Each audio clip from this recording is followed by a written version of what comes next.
Hello and welcome to the Hooniverse Podcast. I'm your host, Jeff. We don't use last names here because who gives a shit? And joined by my wonderful co-host. I'm going to say this again because I thought it was funny. Ronald McDonald.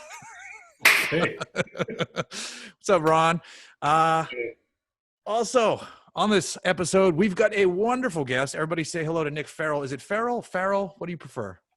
Ferrell. Ferrell. Will Yeah. Ferrell. Nick Ferrell Yeah. of DC. Howdy, Nick. DC Vintage Watches. Nick is a car-loving, watch-loving fellow who owns a vintage watch shop that specializes in Seikos, but also carries plenty of other great watches as well. I'm literally wearing an old Seiko from DC Vintage Watches right now that I won on Instagram. Yes, it's possible. Really? From them. So, I didn't win it yesterday, and that's why he's on the podcast today. No, this wasn't. That was like 4 months ago. Yeah. It was a while ago. Yeah. Mid-fall. Time has no meaning in the pandemic. No, absolutely not. Yeah. Absolutely not. Thank you for joining us, sir. How are you this evening? My pleasure. I'm doing great, man. Thanks for having me on. Let's go around the room as we normally do. Normally, Ron and I ask what we're all drinking tonight. You have some pink lemonade concoction going on. What is it? It's Okay. vodka and pink lemonade, yeah. I ran out of beer. I drank all the beer at New Year's and I haven't gotten more, so. Oh, nice. There you go. Well, I did. I got some Four Sons, the great one, which is a kind of a heavy hitter for me. It's 9.9. And it's tasty stuff. And even though you're supposed to be like, oh, I'm relaxing after New Year's, apparently I'm not. What about you, Ron? Well, I don't know. I'm holding fast with the bullet bourbon. Good stuff. No Good new stuff. year, new me bullshit here. No. Though I will say, I don't want to call it a diet because my wife says don't call it a diet, but real quick, beginning of COVID, I lost a bunch of weight. I lost like 20 pounds. Then towards the middle, I was going to say the middle and end. It's not over. It's never fucking over. But later on in COVID, I started gaining it back. And then that rolled into the holidays and I lost all the progress I gained. And then my wife is like, we're going to eat like this now. And my wife is a registered dietitian. She has been for years. She doesn't practice in a hospital anymore, but she knows what she's talking about. And it's this very simple, I used to be an intermittent faster guy, so I never did breakfast and all that stuff. And this has me actually eating a couple meals a day, really simple stuff, really easy to make. And it actually all tastes good. So far so good. And I'm trying to get on that Peloton bike back there a lot more often and get on my mountain bike. So yeah, I don't know where I'm going with that, but there we go. I'm right there with you, honestly. I am right now as heavy as I've ever been. I'm like 207 or 208 pounds, and it's sheer laziness. I lost like 20 pounds. I lost 20 pounds at the beginning of the pandemic myself, and I was down to 187. Damn. Progressively put that back on just by being lazy and doing nothing. But I bought a rowing machine. Ooh. So I'm going to row my way back into fitness and my the fancy one? No, not a super fancy one because I wasn't sure if it was going to work, and it's just some bullshit I bought off Amazon. But hopefully, it gets me active and like gets me in the rhythm, and then I'll upgrade as I break stuff and Sure. So I hope. Yeah, of course. Nick, so what do you weigh? No, I'm just kidding. Have you seen that with a lot of guests? Like, because I would have thought that would have been the inverse. Like, at the beginning of the pandemic, I thought people were putting on weight because they were bored and drinking. That's what I was doing. I went the other way. Okay. I mean, I was bored and drinking, but I don't know. But the thing was, I switched from beer to tequila, which helped a lot. There you go. That's it right there. And then it's we haven't got to cars or watches yet, but I will get there, everybody. I promise. What really kicked it off is the first time where it was like kind of safe to fly. After like a year of doing COVID stuff, when everybody was like, all right, it was that moment when like, oh, maybe things are getting better. We booked a trip and we went back to see our parents. Both my wife and my parents they're all on the East Coast. So hadn't seen grandparents in a while, hadn't seen cousins. So we booked a trip, brought the daughter along. And the food back east, it's like when you go to where you're from, you go to the places, you go to the food, and you blah, blah, blah, blah, shove it all in my face. So there, like on that trip, some of my closest friends were like, damn, man, you look really skinny. And then on that trip, I was eating like a maniac. And then when I got home, I was like, oh, shit. And then it kind of didn't stop. And then it literally rolled into the holidays. And I was like, the funny thing is, This is going on longer than I thought. The funny thing is, I took a picture of myself in August because I was like, man, I can't believe I got back here. Because when I started, I was over 220, and then I was down to like 200. And then I took a picture of myself in my front of my mirror. I'm like, this is gonna be the picture that I'm gonna compare against in a few months. And it says like in August 216, and then by Christmas I was like 221. If I can guess, I'm saying this is probably like right before Delta came out, right? When everyone's like, yes, oh, it's cool. And then you're like, shit. Yeah. I haven't been to the East Coast since, because I'm from, this is before I ask you, because you told me, but I forget where you're from on the East Coast. But no, I'm from DC. I'm from the DC area, obviously. So it's not just a clever name. I haven't been back. He loves DC shoes. Yeah, I know, right?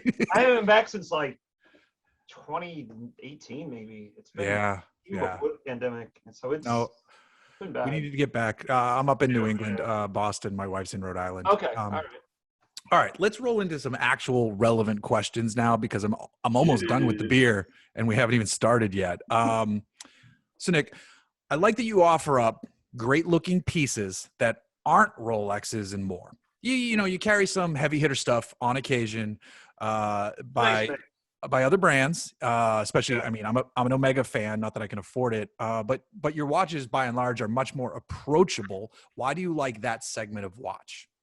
Yeah, I mean, we bill ourselves on the website as being like for every collector, really. I mean, obviously not the super high end ones, but because I remember, I mean, it's been a while since, I've been collecting watches. The business is 10 years old. I've been collecting watches for about 2 decades. It started in high school.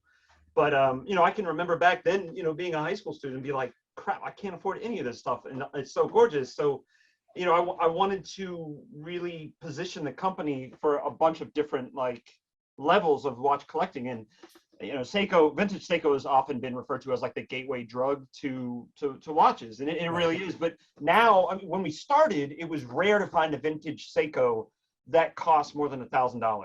Sure. Now it's like you have tons of like, the very popular 6138, 6139 calibers, the chronographs from the 70s. It's hard to find them sub 1,000 now. So people are switching to other less known Seikos, and they're discovering them as like these hidden gems. And there's still some out there. There's still some great deals out there, but that's how we position ourselves. So the whole spectrum, really. So there's a little bit of something for everyone.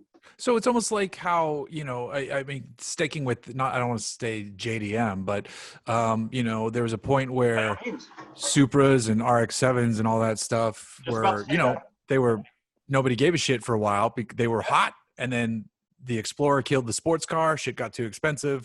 That's a whole different topic. And then Fast and Furious came out and kind of, I mean, it wasn't just Fast and Furious. Integra. I had a 2000 Acura Integra GSR. Ooh, that's a good one. Back in the day, I really regret selling that. Yeah, you should. I kind of regret my EM1. I had a Civic Si that I got for sold about 10 years ago. I really regret that. But anyway, no, it's the same thing. So people, they drop down and they're rediscovering stuff, or discovering for the first time, depending on your age. So. Right. Yeah, that makes a lot of sense. I like the comparison. I mean, it's kind of like the rise of JDM cars. People are paying insane amounts for 240Zs, which there was a point in time where Nissan found old 240Z shells, rebuilt them as brand new cars, titled as brand new cars a couple of years ago, if you guys remember this. And the asking price, they found a bunch of 240Zs. I forget the amount, but and this is in like the 2000s. They built them, brand new cars, titled as brand new cars, and they could barely give them away. The original asking price was 26 grand. And then like the last few off the line, they were selling for like 22, and they struggled to get them off the lots. Could you imagine? Realistically, how long ago are we talking about? Because I mean, if it's in the last 15 years, I can't imagine they'd have that much of a struggle. Like they did. Like the biggest unicorn I'm gonna look it up. In the automotive world is, a clean S13 or S14. Like you just don't see it. I'm trying to remember when they. I'd never heard of this, but that's insane. They when the hell did they do it? They sold it. Crap. I wish I could remember. Every automaker has a great business case for every model and every venture. So while you're looking that up, actually, I did have a question. So my dad had actually 2. He had one when I was really young, like 5 or 6. He had a 280Z. And then he had one he sold it about 10 years ago, but he bought another one. And I remember like I stripped everything because I'm a big car audio guy, and I have been again since like I was 16. Yep. So shout out Audio Connection in Columbia, Maryland. I used to hang out there all the time. They can never get rid of me. But no, I mean, I stripped out the whole interior. I lined everything with Dynamat, because he didn't like he had been used to like modern cars at that point. He didn't like the road noise. But like, is there like, but you in SoCal, you never hear anyone mention the 280. It's always 240 everything. I mean, besides the obvious carburetor versus fuel injection, is there a big difference between the like? Did the 280s just get hated on, or like is it just like what's the deal with that? Weren't all the 280s 2+2? Didn't they just have that kind of like? I think the ZXs were. I don't know if the Zs really? were. They both might have been. I'm not 100% because there's like it's right around the time all the weird naming stuff happened with moving from Datsun to Nissan, which is around 83, 84. So I don't know why the 240Z is beloved over the 260 over the 280. I'm sure there's Nissan Z fans going like, well, because the 260 is rusted, or, like there's a reason. There's definitely a reason, be it steering related or whatnot. I do know that I've never driven a 260 or a 280. I don't think the 280 has power steering. I don't remember it having power steering, or maybe it was just busted on his. Yeah, I mean, it might have been. I'm not 100%. I'm just trying to think of like what they possibly could have offered. And Ron, it was 96. Okay, so yeah, but but still, 96. They're hardly removed from their heyday. Like that's just a few years after they were in production. 20. I mean, I guess, man, God, you're compressing the timeline for me here mentally. Yeah, They sold them for 25 to 27, and they only had 200 of them. And I've actually driven one of them. And the funny thing was, I drove one of them at Nissan had this event years ago. They used to put on where you would come to Tennessee and they would have everything they made available to drive. Like they'd fly in a bunch of media, and then they'd fly and get a couple things from Japan, some vintage things. And there was a 240Z there. It was one of those, and I drove it, and it was wonderful. And I was about to get into the car, and some older journalist was getting out of the car. He's like, "Be careful, man. This thing is it's pretty sloppy in there." And talking about the gearbox and all this stuff. And I literally that summer I drove a 240Z cross country, and I'm like, okay. And I get in, I'm like, this is the tightest Z I've ever been in. Like, what the fuck? Like, I think I don't remember if I owned my 65 F100 then too. So like getting into that car, it could have been a spiker compared to like the quality of my F100. Like, I'm like, what are you talking about? Like, yeah, compared to the 370Z you just drove, it's not as tight, but this car is perfect.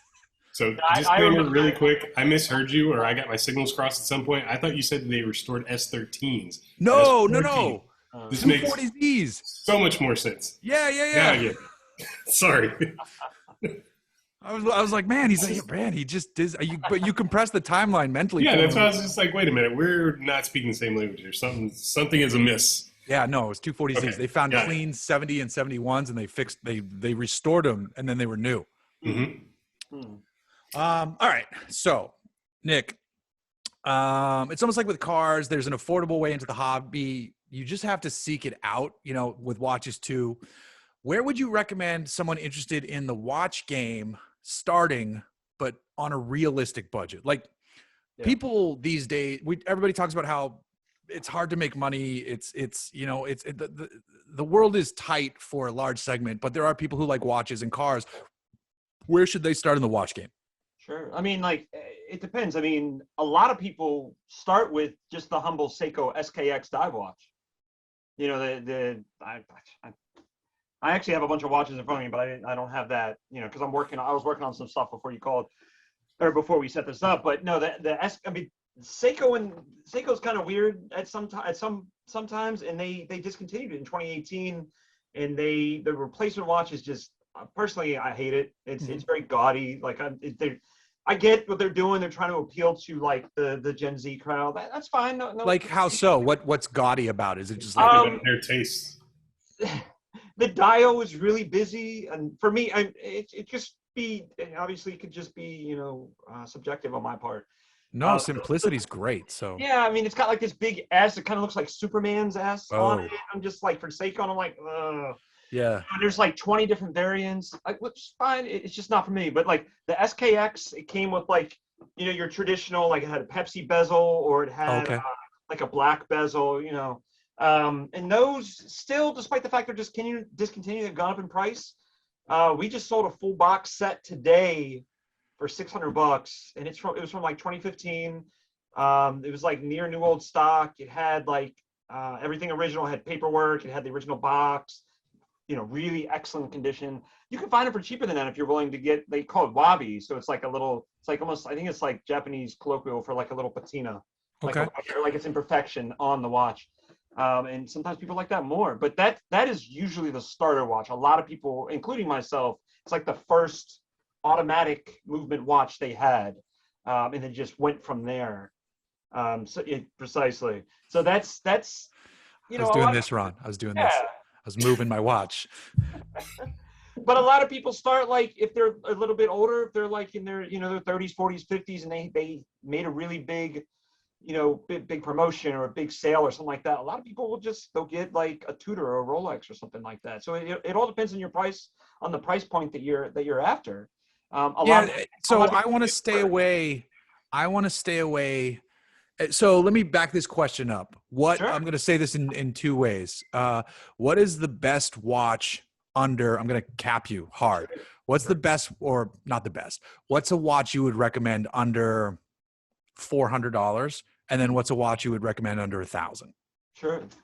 So under 400, there's I'm trying to remember it's a Seiko 7625-8233, and they came out in the late 60s, and they have this really sparse dial, but it's also 38 millimeters, which is very large for that era. Normally, like back then, men's watches then kind of look like women's watches today, but this was atypical because it was a lot bigger. And those can be had, I think, if you're really patient and you do your homework and you don't get like a Franken type watch, you can get one for $300, maybe a nicer one for $400. We sell them all day, every day for about $400. Nice. That would be my recommendation. It's a great automatic movement. It's tested, time and tested. They come in you get a very really awesome blue dial. It's like, I love their Seiko's blue dials from the era. Or there's a silver one, and there's a steel gray one. And the steel gray one looks really awesome on a camo canvas strap. Sure. But yeah, I got Oh, nice. There you go. I want them right here, but yeah. You just held up a camo strap for those listening and not watching. But so for under $1,000, I would probably say some of your less popular 6139 automatic chronographs that Seiko puts out, and those ran from 1969 to 1979. Okay. And the 6139 is like their flagship movement of that era. And anytime anyone asks me what my favorite watch is of anything, it's always that one. They put out 24 different variants of that watch. Most of them are really, really popular. On your upper end for the rare ones, you're talking $3,000. Wow. But you can get ones they made more of in the later 70s for $1,000 easy. That's awesome. A little bit under $1,000, actually, maybe $800. Check them out. They're gorgeous watches. I see them on your site. Yeah. Very specifically vintage. And we should point out, so we don't forget, it's literally just dcvintagewatches.com. DC Vintage Watch, .com. So we should get that in there. Now, changing the question, what's your favorite watch? You personally, money, no object. And if you say a Richard Mille, I'm going to be very surprised. Honestly, I've said this before. I don't know what it is. I'm just not a fan of contemporary watches. Sure. Maybe, in 20, 30 years, maybe I will be when they become. What is considered contemporary? And there, that was a follow-on question, of course. When I started the business, it was the 80s. Now it's the late 80s, early 90s, because obviously it's that sliding scale. But we moved from cocaine to weed, baby. legal weed, like that. So keep going. I'm getting another beer. But no, I would think money, no object. It'd probably be some vintage Hoyer, and because at this point, a lot of the vintage Seiko that I used to lust after, I've been fortunate enough because I'm dealing with this day in, day out. I've I bought them. I hands-on. found that they're in my collection now, so it's not like that big of a deal. But like, you get into like some of the super rare, like, and shout out to Jeff Stein on onthedash.com, who's like the foremost vintage Hoyer collector in all the land. His amazing taste, this guy. But like, you get the rare like Abercrombie and Fitch, because it used to be, before it was all like, jailbait teen. Sounds terrible. Yeah, no. I know where you're going. And shit. I know. Yeah. Like, being from the South, like that was our first exposure to Abercrombie, was like what you were about to describe. It was most people's. It was actually, and the same with Banana Republic. It was actually kind of like, there was a point where they made actually good shit. Abercrombie and Fitch goes back to the 20s, I think. Yeah. And they were like a legit, like kind of like a Bass Pro Shop, back then. But they had Hoyer did a line of watches for them, and it says it on the dial. And like they have like these like solar ones, like they're not solar, but they're Solinar, and they have like, you can tell like the time the tides come in. It was like, it's cool. crazy. And the Abercrombie ones, 30, 40, 50. Damn. Like, it's crazy, depending on the condition, obviously. But like, it would probably be vintage Hoyer, I would think. I've always had a soft spot for them, because they have that like, I'm always a sucker for like the 60s and 70s, because they have the pop of color, random. Yeah, it's always like a blue face or something. And you know what? Every time I'm sitting down to dinner, that's a pretentious way to start a sentence. Every time I'm sitting down to dinner with a race car driver, which in my line of work happens occasionally. It happened recently with Patrick Long. He had a gorgeous old Hoyer on. And I was sitting next to Hurley Haywood, and I did not get a glance at a watch on him. I'm sure it would have been classy. Sure, it was a Daytona. Fuck, it was probably a Daytona. They both have Daytonas. That instantly adds the cool cred to me when I see the Hoyer, because like the race car drivers are always like, oh yeah, that's a little Monaco. I picked it up, no big deal. I'm like, okay, buddy. Super Cool. sad Hoyer story myself. So I'm looking at your site, and like, I'm a casual observer and enthusiast of vintage watches. Same here. We'll talk about what I have maybe, but my dad died when I was 15 in 1995, and he had something similar, very similar to the 980-026 diver, but it was black and gold with a two-tone black and gold bracelet. And obviously that was left to me, and like I wore it as a teenager. Yeah, it was like, it would have been perfect in your Jag. But I was working at a car wash when I was like 16 to 18 years old, and one day I was trying to clean underneath somebody's seat, and I couldn't get my wrist under there, so I took the watch off in order to get the vacuum under there, and I left the watch in this customer's car, and it's like, I don't know what that would be worth, today, but it's not even about that. But it's just such a sad. Don't tell him if you know. A story. Well, I mean, was it automatic, or was it a quartz? I mean, I was 16, 17 years old. I don't know. It was a 980. It looks so similar to this 980, but it was black and gold, so I'm not certain.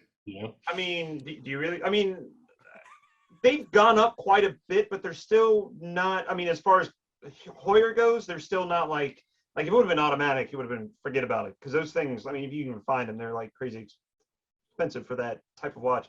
Quartz, it probably would have been probably about $1,000. Okay. I mean, to be completely honest, it's a sentimental value. You've seen some pictures of my dad back in the 70s and 80s. Like, my dad did not fuck around. Like, he had tour boat services and stuff. Like, he was a legit diver and aquatic guy. Like, he had businesses in Grand Cayman, Grenada, Jamaica, all over the place. And if whatever was the most legit, that's probably what he had. Whether it was legit, earned or begotten, I can't say, but but back in the day, quartz was like the hot shit, though. Sure, it was. Sure. Like, did you see Wolf of Wall Street with DiCaprio? Oh yeah. So he wore like that, but in gold. Actually, right. His nickname, because everyone, I swear to God, you have a watch on a movie everyone sees with like premier A-list talent, it gets that moniker. So it's like that watch is called like Wolf of Wall Street now, and like, okay. What is it? Tarantino's Once Upon a Time in Hollywood. Brad Pitt wore. The watch dorks like myself will be like, well, when the movie came out, that watch wasn't out for another 3 years. But this is why my wife won't watch movies with me. But he wore this watch. It was a Citizen 8110 bullhead. It was gold, and he wore it on like a bun strap. Brad Pitt. and now it's called like the Cliff Booth, like that watch, nice. or Brad Pitt or whatever. I couldn't sell that watch for like $400 before the movie, and after that, for a while, that thing was selling. I wasn't selling them for this because I thought it was highway robbery for like $2K. Oh my God! Everyone wanted one, but like gold traditionally is not. It doesn't sell well. Gold, Right. believe it or not, it doesn't. It's I don't want to say boomer, but it is an older It's mentality. an era thing. Yeah, for sure, and that's why I bring it up, because in the '80s, that different story. Right. I'm literally in the middle. I just got to notice. I've never seen this before in one of our Zoom meetings, Ron, because I think it's a one-on-one thing. But I just got to notice that I need to upgrade so that we have enough time to finish this. So I'm literally like creating a Zoom account in the background and fucking. I've never had this happen, but I wonder if it's clock ticking down on my side. Yeah, no, I see it too. I wonder if it's because it's more than one. If it's more than two people, rather. Oh, I see that. Only 8 minutes left. Oh, yeah, great. I'm working on it. You guys keep talking about. Oh, so speaking of movie watches, not that I was going to bring this up. One of my favorite movie watches is I really want, and this is an affordable brand, and you guys occasionally carry it too. A lot of the mil-spec stuff. Hamilton. Yeah. I'm a big Hamilton fan, and especially, and this is going to sound cheesy, I really like the ones from Interstellar. Oh, that's a fantastic. Personally, I love sci-fi, and that I put off watching that movie for so long. I don't know why, and then I just watched it. Normally, I have two screens. I'll be working, and then I'm watching something, and I just stopped working and just watched it. I was like, "This is an amazing movie." All right, so that was weird. We just had a weird glitch on the Hooniverse podcast, which we haven't had before. We were recording this on Zoom, and in the middle of it, it told me that I needed to pay money to keep it going, which it's never done before. And I paid the money, and it kept going, and we lost, at least 45 minutes of an episode, of a really good episode. We recorded 30 minutes of it. We might have lost more than 45 minutes because that was our longest one since we've returned back to doing the podcast. I apologized to our guest, Nick. I apologized to co-host Ron. And then I angrily tweeted at Zoom and got my money back, which is great. But so we're back here. We're doing it again.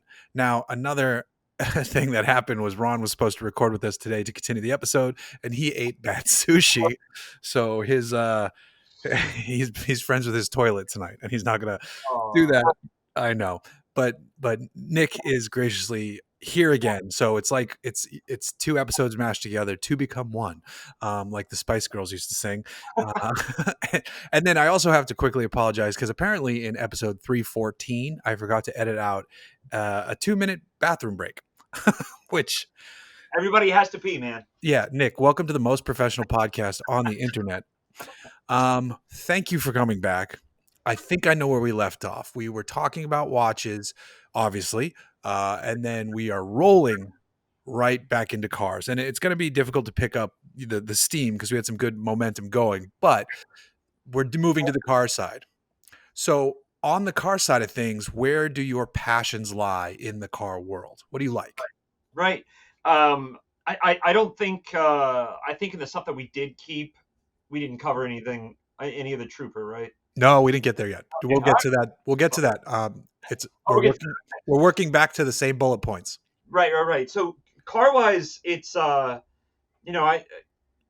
I'm lucky enough that my wife is fine with this, but I have one of each. I have like an SUV. I have a car, like a muscle car. I have a Dodge Challenger, which is almost like 240 Datsuns here. They're ubiquitous. They're freaking everywhere. Yeah. I mean, we are pretty close to a Marine base, so. Oh, why did you do that, man? Come on. Hey, I got my first paycheck. Woo! Yeah. I'm gonna end my line of thought right there. Anyway, no. Enough respect to the Marine Corps, seriously. No, and I have a motorcycle for when I really want to get fast. So I have a little bit of all three. You got the off-road, you got the car for speed, and then you got the motorcycle when you really want to get fast. Right. And the Challenger is actually kind of cool this time of year. This is us Southern Californians, because we have it so bad when it's like under 60 degrees outside. Right. It's like like it was back in the East Coast where I'm from, and it's like 20 degrees for us, which is ridiculous. But when you're on a motorcycle up in the hills, like up on the ACH or something like that, Yep. and 50 degrees. I mean, I'm sorry. Yeah. So you're going 50 miles an hour, and like 40 degrees feels like 25. So it gets chilly up in the mountains. So that's when the car comes in handy. So you get to enjoy it because going up there, it's kind of like my zen, and it was one of those things like going on those long. I got to know the mountains. I already knew them decently well, but the mountains all around LA, I got to know them very, very well during the first year of like the real solid lockdown of the pandemic, and it was really like my zen for not only me but for my wife as well, because I would go on these like 3 or 4 hour rides like twice a week. And I would get out of my wife's hair so she could, do what she had to do. And I wasn't just like around, and it was good for me because you go up in the hills, you're like looking, you pull over the side of the road. If you're on a weekday, there's no one up there because everyone, has real jobs, unlike me. And you bring a lunch and you pull over and and the only thing you got to look out for is like, random bears. Cause apparently there's bears up there cause you see the signs, and it's gorgeous, man. Like, it is. I love it.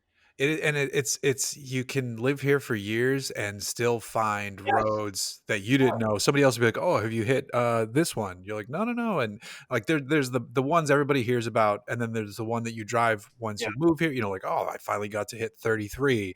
I finally crushed Ojai. I finally did X, Y, and Z." And like only recently did I finally start venturing out on 395, which isn't an exciting road in and of itself, but for the off-roaders, it brings you to good off-road.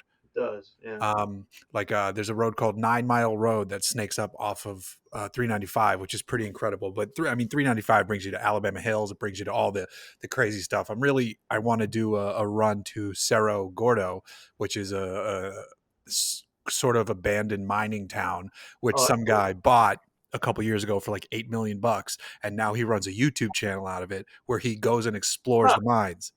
Oh, people love that stuff. Which is the most terrifying thing to me, because like the idea of exploring these, like he owns them, so he can go through these mines and he has all the gear, but he's at one of those hills and like there's a wolf or something in there. They don't care. Or just like his rope snaps and he's down there by himself, and like it's crazy. But you can drive to it, and it's supposed to be a pretty good off-road excursion. It's like a full day or more type of thing. Oh man, I'm gonna look that up. Yeah. Now in your watch car kind of mashup universe that you live in now, you recently worked with Sung Kang. And for those listening, Sung Kang is Han from Fast and Furious, and he's obviously much more than that. He's a accomplished actor, huge car guy, director too. He just directed his first film this in 2021. Dang. That's amazing. Very well-rounded, and by all accounts, the nicest guy in the world. What was it like working with him, and what did you guys do? Yeah, it was great. So the genesis of that, because like, as this small business owner, we've got a few people that make up this business, but for me, like I wear a lot of hats. So not only am I like running operations, but I'm also like, chief of marketing or what have you. So sure. So a lot of times, like, for instance, with Sung, like there's, I reached out to his, I believe it was his manager. I did my interweb sleuthing and found the contact for his manager, the email.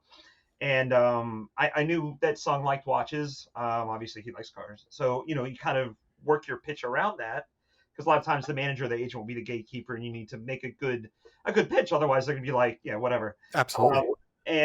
So, the pitch worked, and, Sung and I got to talking, and he told me about Doc Z. So Doc Z is the name that he has given it's a Datsun 240 that he pretty much, I wouldn't say it was a frame off resto, but it was like a lot of substantial work.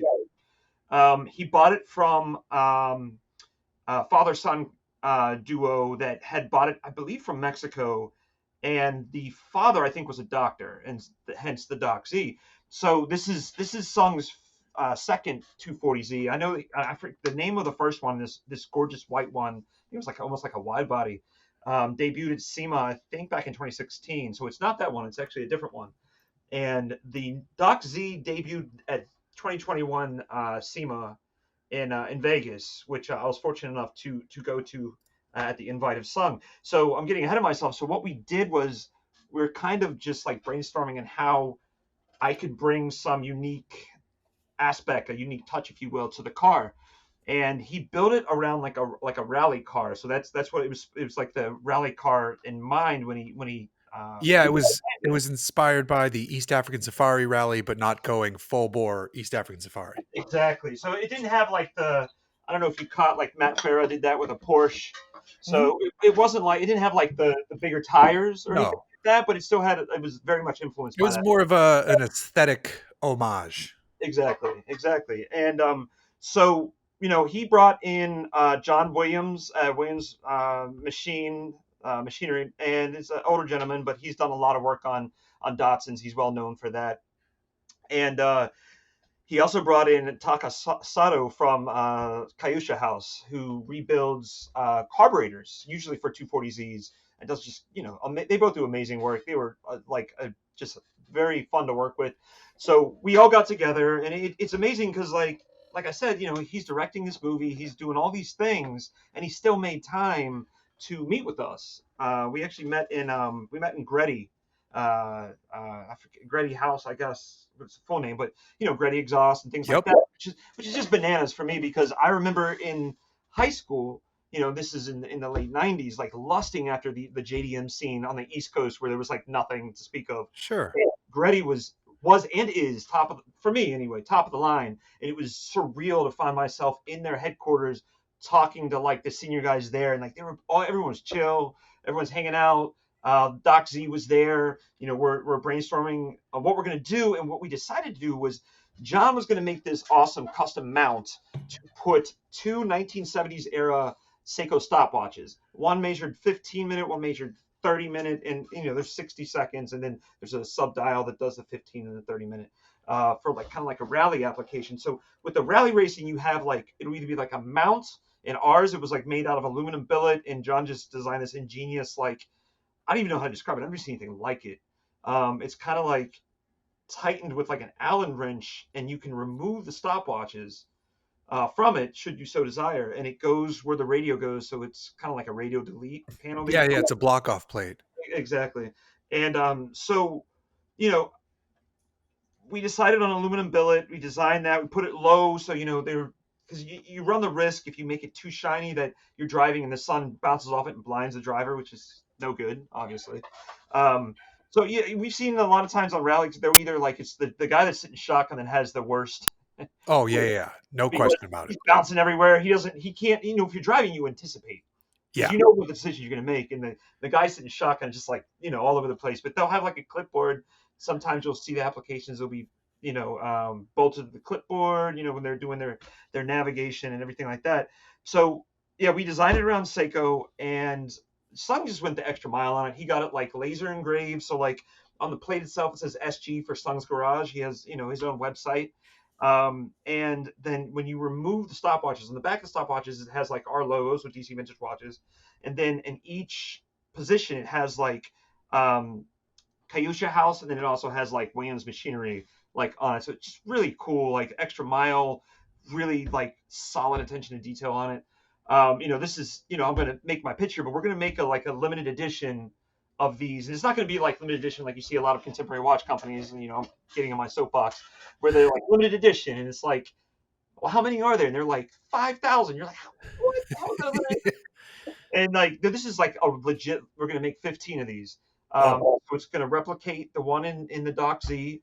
And we're going to sell it. I believe we're selling it on Sung's website, and that will be, it'll be the end of spring. That's what it's right now. So yeah, we'll see how those go. I mean, if they sell quickly, then maybe we'll look at, a cheaper version. I don't want to say cheaper, but like a less expensive.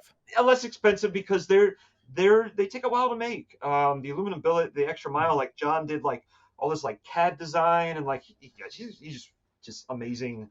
Like really attention to, and the very small, like tight tolerances on it too. It fits like a glove, the stopwatch. Oh, that's awesome. That sounds like a cool build. And you can, if you Google Sung's car, you can find photos of it. The other car he was talking about was called the Fuguzi. The white Z is called Fuguzi, which is a very different aesthetic looking 240Z. But the watches are gorgeous in Sung's car, the stopwatches. Now, staying with obviously the theme of watches and cars, can you think of, or do you already have in your head, a favorite watch and automaker collaboration? Yeah. Well, real quick, you can find it. Actually, Motor Trend did like an in-depth. Motor Trend Super Street did an in-depth look at the Doxy and like interviewed all of us. Oh yeah. In there, it's great. So just do like Super Street and Doxy, and or Sun King, you'll find it immediately. But no, I mean, like historically for me, and it's not necessarily a car, but in some ways it is. Like you see, like Hoyer. So this is before it became Tag Heuer in 1983.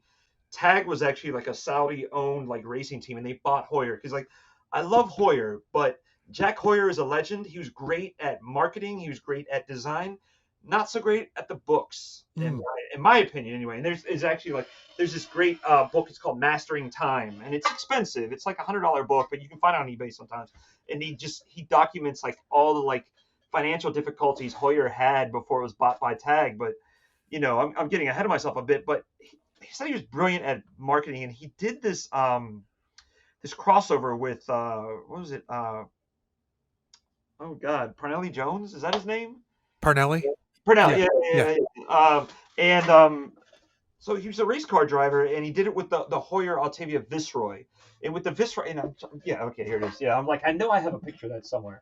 So I have it like framed. Oh, cool. He's like, just chilling, smoking a cigarette. Yeah, that's because everybody did that back then, And so it's like on it says you can't really see. It's like this $200 Hoyer chronograph is yours for only $88, and you have to send in like 12. Like cigarette carton box tops or something crazy like that. And it's just like I look at that and it blows, like it's such a great like matchup because Hoyer sold itself as all about like race cars. And they did it. I mean, they're just Steve, he was like he dropped that stuff in like product placement like Steve McQueen movies, like the Monaco, for instance. Oh yeah. They filmed that amazing movie. And like, this Hoyer, like the Viceroy is probably I'd say the least expensive Altavia, but it's still a good 4 or 5K for a decent one these days, as of right now, price range.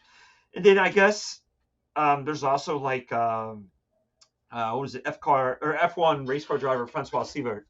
Oh yeah.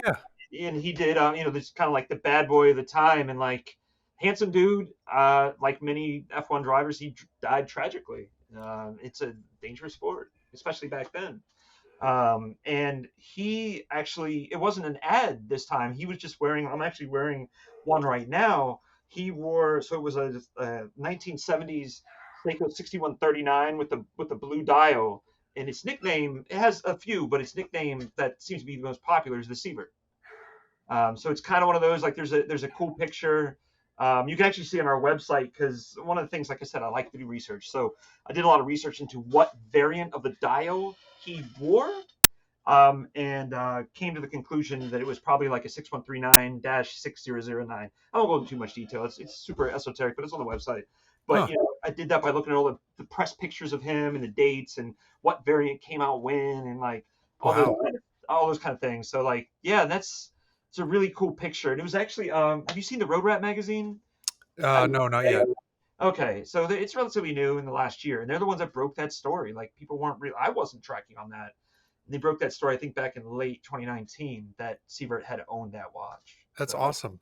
And it's funny too, because in the first half of this show, I talked about the Seiko I was wearing that I won from, which, everybody heard the story already from the first part, but because it's a different episode, I'm wearing like this brand new G-Shock that I got recently, which is totally different than all the stuff we were talking about earlier, which is funny. And speaking of car watch collabs, I liked a few years ago, Jaeger LeCoultre did one with, if you had bought then a generation ago Aston DBS, there was a special Jaeger that went with it and was supposed to be able to lock and unlock your car, but I don't think it worked that well.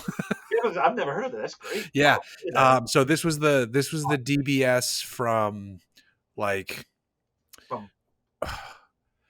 was this pre-Daniel Craig DBS, or was my question? Yeah, I was just about to come with that. Or was this like Casino Royale first DBS?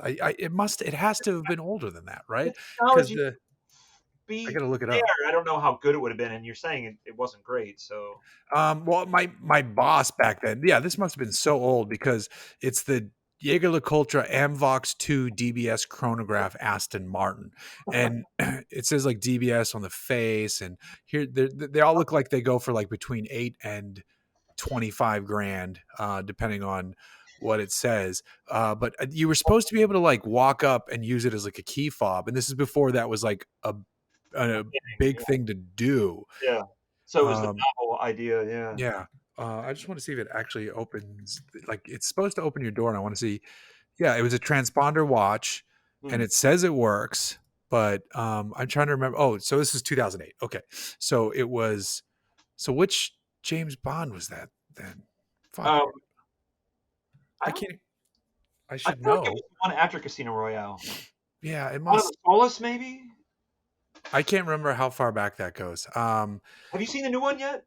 Yeah, I did see it. Don't ruin anything. I haven't seen it yet, but like, it kind of like this is like a woe is me story, but it's like it kind of sucks you can't watch some of this stuff in the theater. You know what I Yeah. mean? It's like some of these things should be enjoyed. Well, It's like Keanu Reeves in a recent interview was like, He literally said this. He was like, "I will kill you if you watch The Matrix, whatever it is, Revelation, or whatever it is now, and you stream." well, he should feel bad for anybody who watched the new one. I've heard that too, and it sucks because you hear such good things about Keanu too. I love Keanu. Yeah. I love The Matrix. I even enjoy The 2 first and one, 3. And 1 was revelation, like oh god, it's just paradigm shift right there. crazy. Like everyone, like I bought a book. I was in college at the time. I was like, "What if we all really are in the Matrix?" And I'm Right. like, reading it, it's like philosophy. I'm like, "What is happening?" Yeah, it was bananas. Have you seen the new one? I haven't. Uh, No, I'm woefully behind. I've just been streaming nonstop shows. It took me like 5 times to get through it. Oh, was it and, long? It was kind of long, but I would just start. I would fall asleep, and it's Oh, just that's an indictment right there, isn't it was it? just the dumbest storyline. It was such a huge bummer. And then you know what? I also just tried to watch. I rented the latest Fast and Furious, and I like the franchise. Clearly, I do. Yeah, right. I'm a huge fan. Like, turn off the brain, watch it, have fun. I don't care that it's so far from what it became. And the story, I didn't finish it. I forgot to go back and finish my rental because it was like a 48-hour rental. And man, the opening, before you even get to, like, spoiler, everybody knows that Han's in it. I didn't even get to the part. Like, I think I barely got to the part where they're just starting to reintroduce his character. But I'm like, Vin Diesel's dialogue is like, oh my god, this is so bad. Well, did you learn the backstory with how Sun got back? I didn't get that far. No, well, it's not. I mean, like in real life. Oh no. There was like a Twitter campaign, and it was like Save Han or something like that. Really? Started by an LA Times reporter, and it just went viral. And it literally, because I guess Sung had known the director, and his name escapes me, but for a really long time because. Was it Justin Lin? Yes, and it's so terrible because the first movie, and it's a great movie too. Yeah. I remember the first movie that actually Han's character was introduced, and it predates all the Fast and Furious franchise. It's like called like A Better Tomorrow or something. Oh. And it's like all these. It's like four SoCal Asian American students, and they're all like they get straight A's or whatever, but then they also do like this shady stuff on the side, and they're like, jumping people and like selling drugs and like doing all this crazy shit. Actually, what's his name? Paul Cho? Is that his first name from White Castle? Oh, John Cho. John Cho, sorry. Yeah. In it too, actually. So it's well before it was Justin Lin's first movie. And oh wow, Sung Kang's character, isn't he? He's a lot younger. He's a lot younger, but he's driving like a 60s era Mustang, I think. And he's introduced as Han.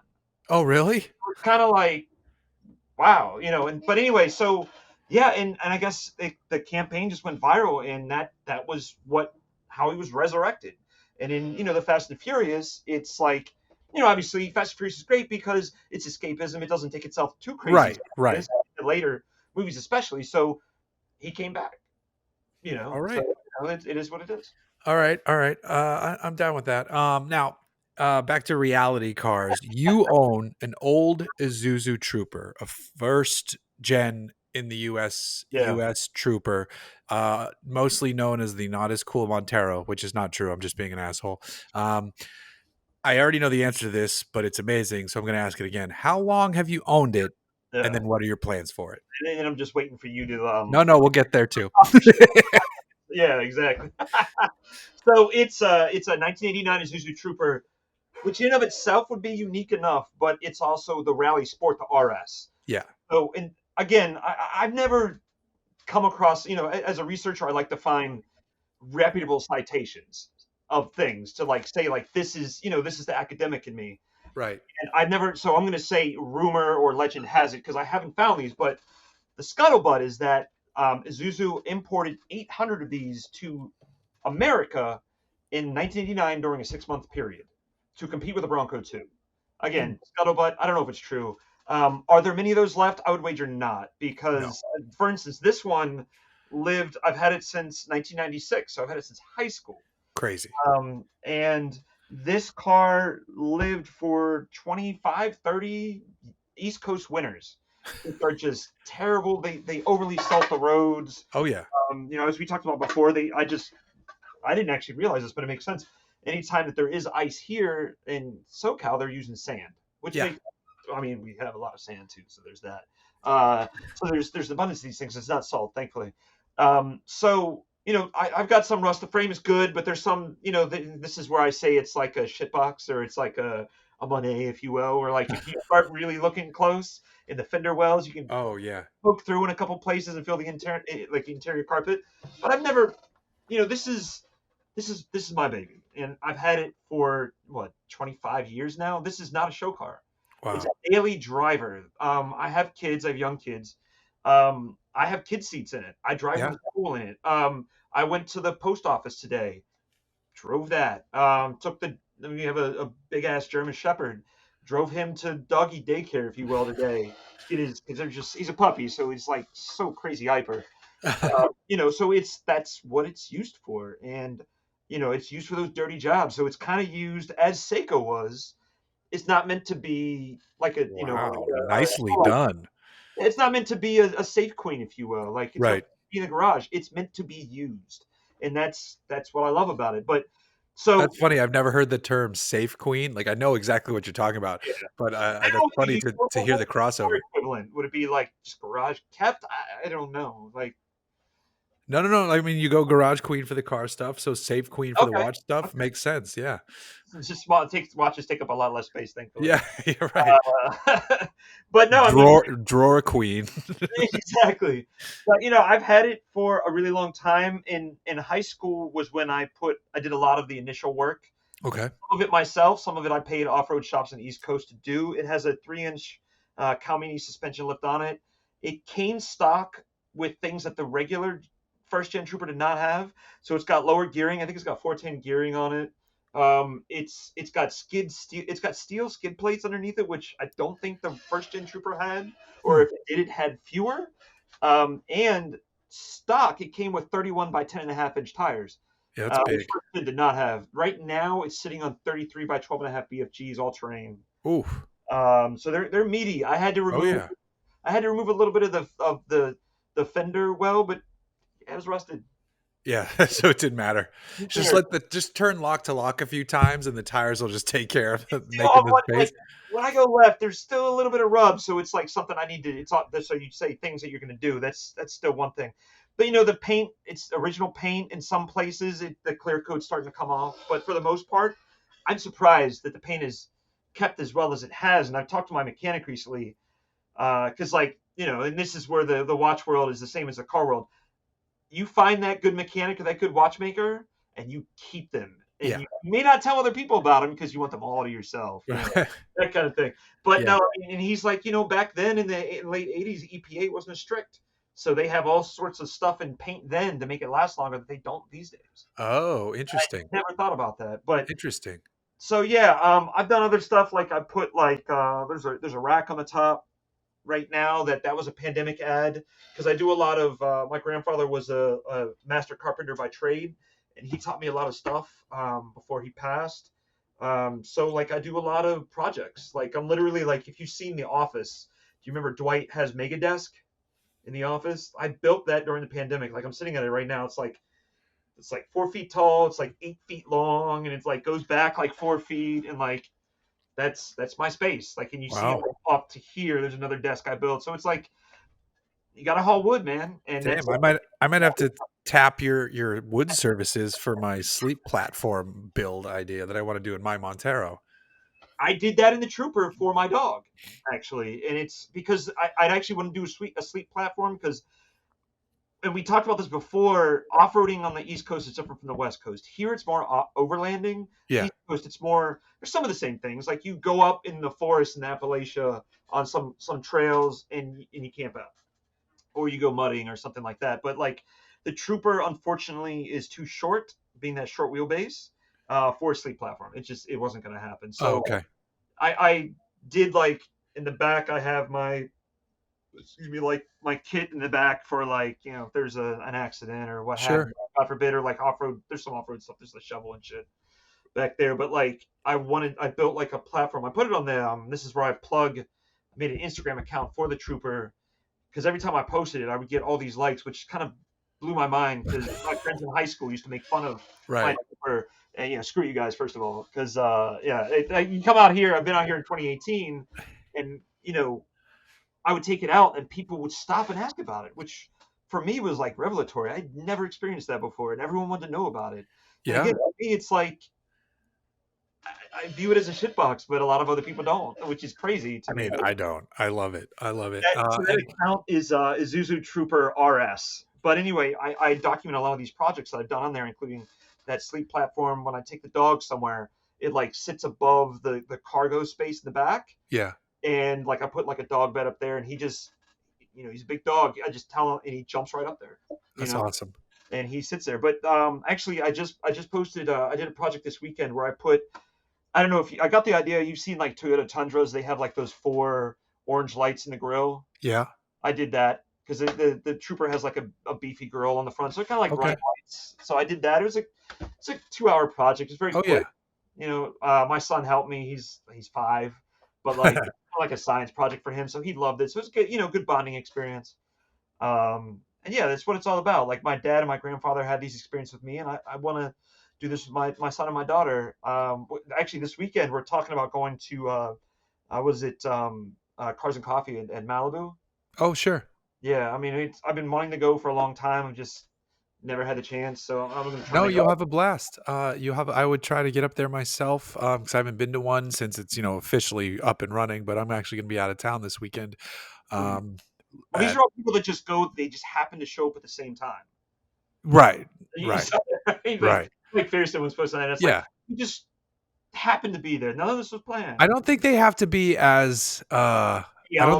I don't think they have to be as beat around the bush as they used to be. I think it's like officially that they can do it now. But you'll have a blast. It's good people, and obviously say hi to Farrah and all those. Of course, yeah. Good people. I bring my kids up there and try to get them into cars like my dad did with me. Yeah. Now, when we recorded this prior, I ripped on you for having a high lift on the back. I'm going to spare you this time around, but everybody listening knows my stance is anti-high lift. I'm not going to get into it. I am concerned about your door hinges because of the size of the tire, coupled with the high lift on the back, because I've heard things about Trooper door hinges. So just keep that in the back of your mind. And I'm also going to.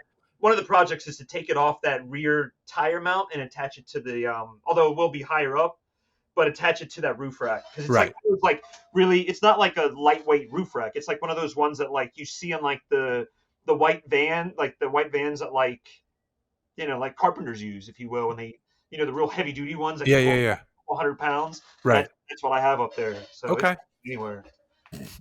All right. So, like I said, I'm going to be nice to you this time around because I appreciate that. I was a jerk last time, but that's still my stance. And then I also told you raised valid points. It was funny. I had never thought of. So yeah. I hate them. And then we also told a story last time about my dumb Jag driving to Good Vibes where I almost got stuck on Angela's Crest. I'm going to save that for another episode because I want to get. That was a good one too. Up there, I'll try to meet you up there. I want to get into my the questions we did because we have some questions from I'm trying to pull my Instagram ones back up because they just went away from me, but I'm just going to get them here in 1 second. Here we go.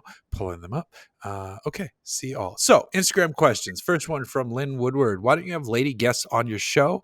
I already talked to Lynn. She's going to be a guest very soon. Nice. Mike Cervantes Photog. Favorite Seiko to check out these days? Yeah. I will plug on the last question. Like that's, we talked about this last time. Like, I think a lot of it, if you have a business account on Instagram, they break down like who your followers are by demographics. And like, I think last I checked, ours was like 97, 98% male. We have like a little over 10,000 followers. So it's like, it's something that, and I've talked with the guys at Houdinki as well, because they're always looking for people to put on talking watches.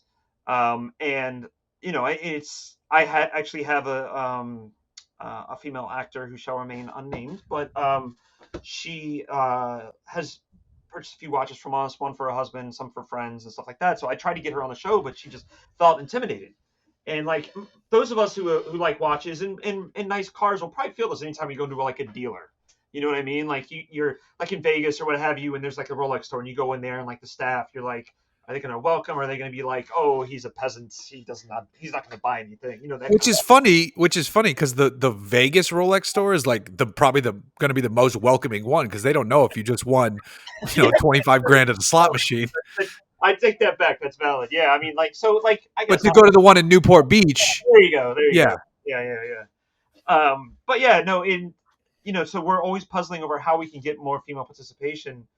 For instance, like on watch podcasts, or like we actually carry a lot more watches for women than we used to. But it's one of those bonus things where like watches in the 60s and 70s were already smaller by nature before, like in the 80s and 90s, where they started getting like these massive Panerais and stuff like that, where like 45, 50 millimeters were like the norm. And like, thankfully we're getting a little bit away from that these days. But the thing is like men's watches, 60s and 70s could easily fit a woman today, and make total sense. So yeah, that's my plug for that. And like, if to any of your women listeners, like, hit me up, like, let me know, like, if there's something you'd like to see in the store, and we'll get it in there. Awesome. That was a combination of two questions though. So the one was, why don't you have lady guests on the show? The second question, favorite Seikos to check out these days, was from a different person, a dude, okay. Mike Cervantes Photog. So if you had to throw like just a quick Seiko, what should you look at? Yeah, and for me, like, it's always going to be, because I get asked this question a lot, it's always going to be the 6139s. Right. So in the 6139s were like, I honestly think it was the first automatic chronograph invented, period. There's some debate in that because it's really actually kind of cool. And I know there's some very strong parallels in the racing world, or just in the automobile world in general, where like all of these companies, there's a good thing. Jeff Stein, he has the amazing website On the Dash. It's all Heuer, vintage Heuer. But if you Google his name in Project 99, it's a good recounting of this. It was like Heuer versus Zenith versus Seiko, where they try to develop this watch. And I think Seiko won. That's me. Some people don't agree with that, and that's fine. I mean, that's what makes it fun, because it's the research aspect. But it was also taken into outer space with Colonel Pogue to this, the Skylab 4 mission. And the way that legend reads, like, everyone understands that Omega Speedmasters are de rigueur for astronauts. Omega will never let you forget it, because I wouldn't either. It's their selling point. Right. But the problem is, and I don't know if they do this today, but back in the day, they wouldn't issue the Speedmasters to the astronauts until like a few days before the mission. Oh. But anyone who's done any sort of like anything, sports or been military or anything like that, you train the way you fight. So if you're not training with that Speedmaster, that when you need it in a panic, that's not great. Sure. So he trained when he was training, he trained with a gold dial Seiko 6139, and its nickname is the Pogue. And this is Colonel Pogue, the astronaut award. He snuck it into space.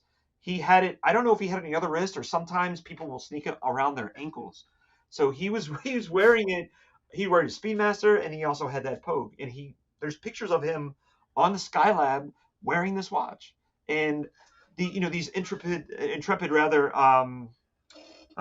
fanboys like myself wrote him and said, "Could you confirm this?"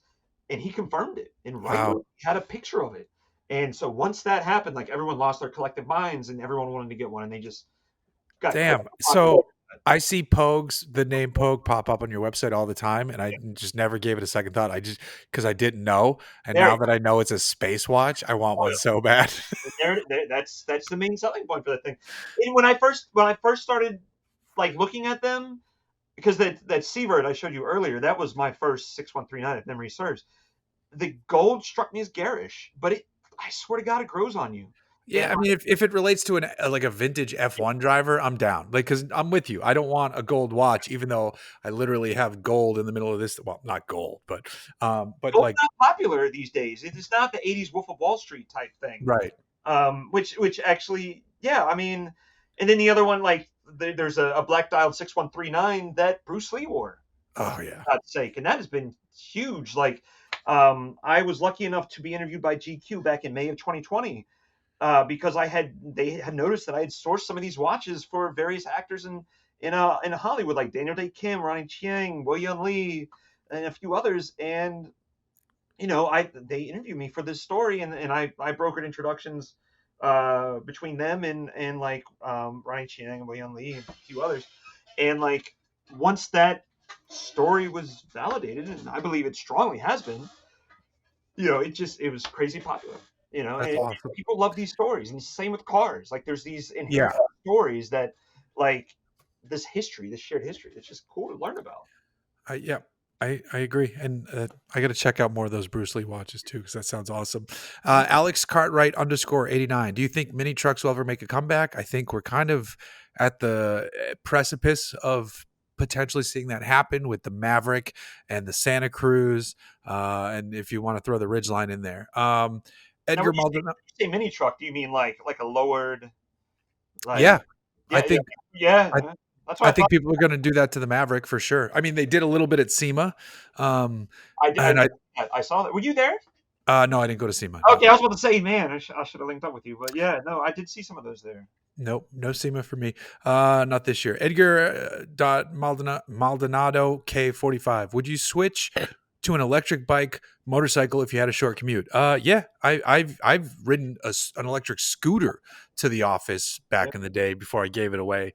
And if I could put a couple Super 73s in my garage, I would do it in a heartbeat. If it was like a sub 20 mile commute, like a 15 mile commute max, I would do it on an electric bike. Sure. But what's the range on the Tech right now? It depends. It depends. So we talked about before, but on the low end, with I'm 210 right now, so I'm on the heavier side for some of these bikes, but you can go 20 miles easy and then you charge at the office. But on like the really expensive bikes, the really without even going into full motorcycles, because obviously the range on those are huge. But if you want to spend some serious dough and get yourself like a Cake, which is Swedish, or it's a Scandinavian, those have massive range and massive speed. Or you could go much cheaper and get a Suron, which is basically the Segway company, or Segway bought the Suron brand, and those can have a huge range, where you could go to and from the office without charging, and you could almost hit moped-like speeds. So you couldn't use the freeway, but you could use surface streets, and so there's a whole range of bikes out there for people for sure. Actually, random observation you just made me think about it. And have you used to ride, right? Or do you now, motorcycles? No, I've never done motorcycles. Yeah, there's this weird thing where, like, when a motorcyclist passes other motorcyclists, you kind of acknowledge each other. Right. But we never do that to moped riders. I don't know. I can see that. It's like kind of dickish, but like I've never seen that once. And it's like, I think the few times I have, they're just so stunned that they never return the gesture. Right. Motorcyclists without fail. And that's one of the things I loved about riding a bike here in LA is that, like, and the other thing, like, there's like all these hand signals, like if there's a cop, like, people, like, you're doing this. Yeah, heads up. Even I know that one, and I don't ride. Exactly. Well, I didn't know at first. And when I was here, I was like, what the heck? And then I, like, Google's my friend, and I'm like, oh, okay, well, I'm an idiot. I should have known. Well, that's good because no cars out here flash their high beam. I'm like the only one out there. I do too. That's crazy. You're right. I've never seen that. They don't. But there's also not a lot of speed traps out here. I've noticed that as well. not a bad thing. No, it isn't. But if I see motorcyclists doing heads up to everybody, or sometimes I've been in like an exotic press car on a like Ortega Highway, which is a big motorcycle road, and I've gotten it from motorcyclists before, and I'll be, I'll throw them like a thank you. Nice. So I have seen it given to cars. But the funny thing is, if I'm in a carpool lane, I try to keep an eye out for the motorcyclists like way far back because lane splitting. So I'll be over so far that I always feel good when I get the little like boom, thumbs up, thank you. I'm like, yeah, buddy. I try to give those. Yeah, I try to give those, but it's like it's great because there's always like there's some you don't really see a lot of people that are being dicks about it. No lane split here, thankfully. East Coast lane splitting is just it's not a thing. Yeah, it's not a thing. But then you get those cars that just like over like French like oversteer. I'm just like those kind of worry me because I'm like, do I need to like and I'll pay extra attention to them because you never know because it's like they're coming back. Yeah, you could totally be in the right legally on a bike. If you're dead, it doesn't matter. Nope. Constantly you got to keep your head in a swivel type thing. Well, he was legally right, but he's dead. And then sweep him up. Brap Jeremy, you wake up tomorrow and the clock had reset to before you bought the Montero. Would you get an Xterra? No, I love my Montero. What? Mac F250 FMC, best budget watch / project car combo. Yeah.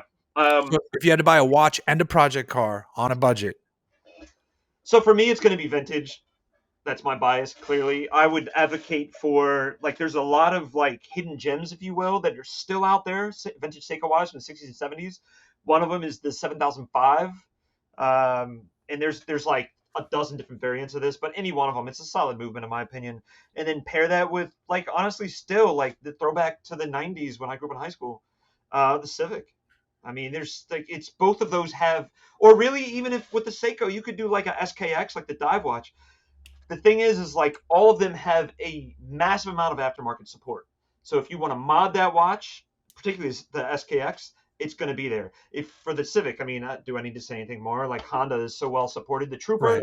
Zero aftermarket support for the most part. It's all custom shit. It's all expensive, unfortunately. I've spent multitudes more on that car than I will. I mean, I'll never sell it, so it doesn't matter. But like, yeah, with the SKX, there's so many cool things you could do to like mod those. It's really cool.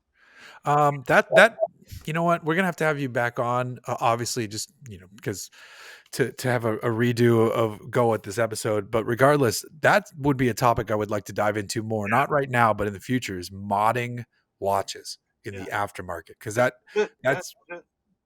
probably a whole conversation. Oh, it is. No, it is, because I remember Matt Farah had me on when he was doing that Watch and Listen podcast with Cameron Weiss of Weiss Watches. And I got on there twice to talk about vintage Seiko, but also vintage Hoyer, 2 separate episodes.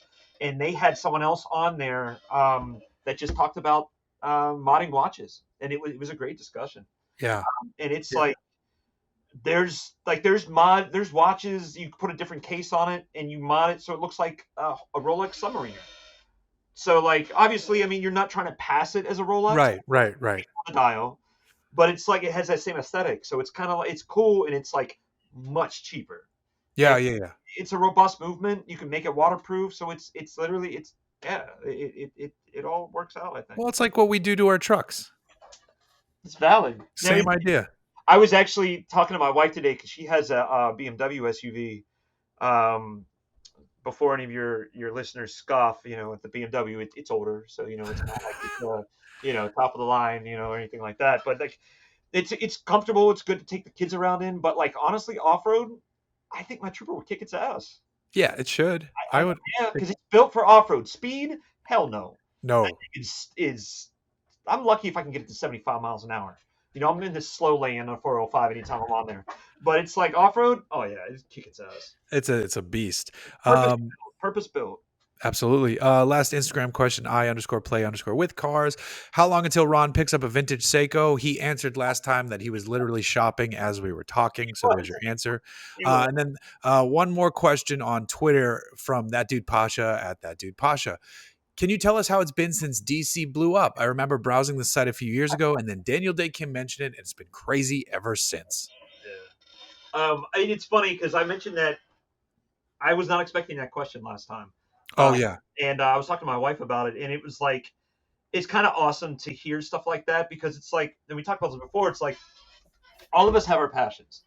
And when you do that, when you are doing that passion, and those of us, and it's so corny to say, like, if you love what you do, you never work a day in your life. So I won't reiterate that there, because it's been It's still work. It's still work. It's been done to death. There's still stress involved, but like, at least for me, it's really enjoyable. Like, I can't believe that, and I worked for the government for like, I don't know, 10 plus years. And I love that job too, but it was time to do the next thing. And this company became profitable to the point where I could do that. And every day I'm waking up, I'm thinking watches, I'm talking to people on, Instagram DM or email, or like calling people or whatever. I'm trying to find watches. I'm talking to customers what they want. I'm fulfilled. They hit 50% of our business is sourcing watches custom. Like, they hit me up. They're like, this is the watch I think my dad had. Here's a picture. Or this is the watch I know he had. Can you find it for me? And like, I've had people that like will just like express their thanks for that. And it helps them remember their dad or their grandfather or whomever. And it's Right. pretty awesome. Like, it's pretty dope. Like, I enjoy just waking up and doing that every day. And to have someone recognize that it sounds egotistical to say killing it, but we are doing great. But it's great to hear people recognize that. Yeah, man. Celebrate your successes. Don't hide from them. It's super humbling, despite that. And like with Daniel, like, Daniel was great, and like, he's amazing in so many different levels. Like, he has been outspoken in his support of the Asian American Pacific Islander community with all the troubling violence that we saw in 2020 with the height of the pandemic.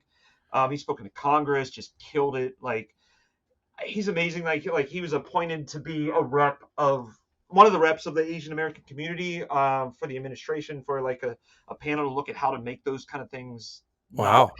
negatively impactful. Unfortunately, it's great. Like, so he separate from that, like, he's just a stand-up dude, and like, he's recommended me to like so many people. Wow. Stuff, I didn't ask him to do any of this. He just does it selflessly. That's so cool. And it's like, yeah, like, I know, like, we talked about this before, like, one of our customers who he recommended is comedian Ronnie Chiang. He's on the Daily Show. And Ronnie, I hit up Ronnie because I knew he was coming to LA on his comedy tour, which had been postponed, but then, things got a little bit safer for Omicron.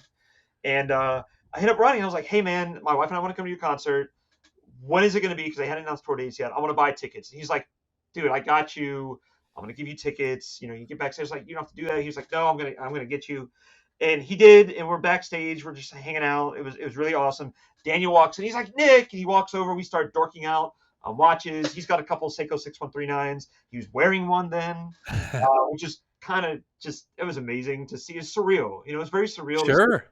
Out in the wild to see that.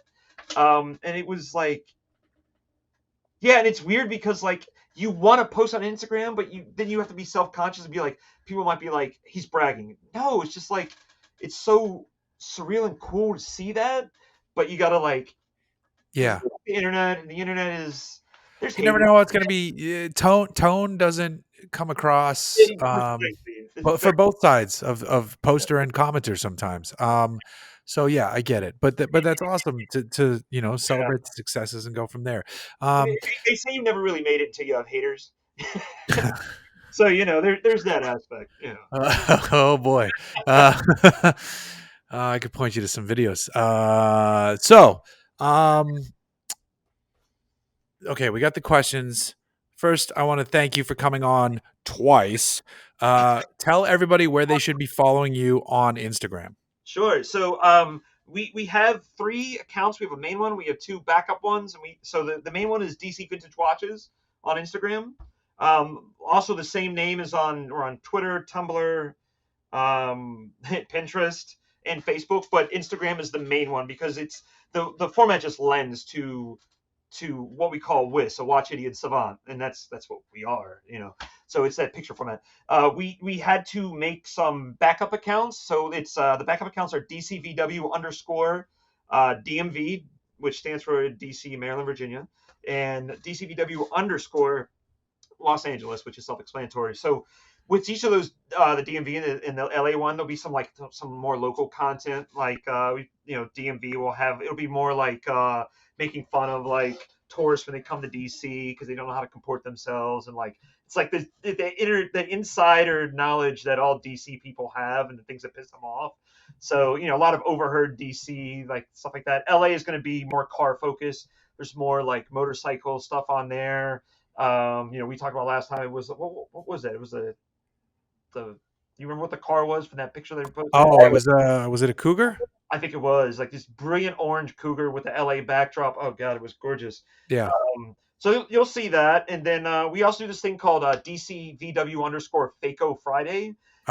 Like every Friday, we're like calling out FACO, which obviously is short for fake Seiko.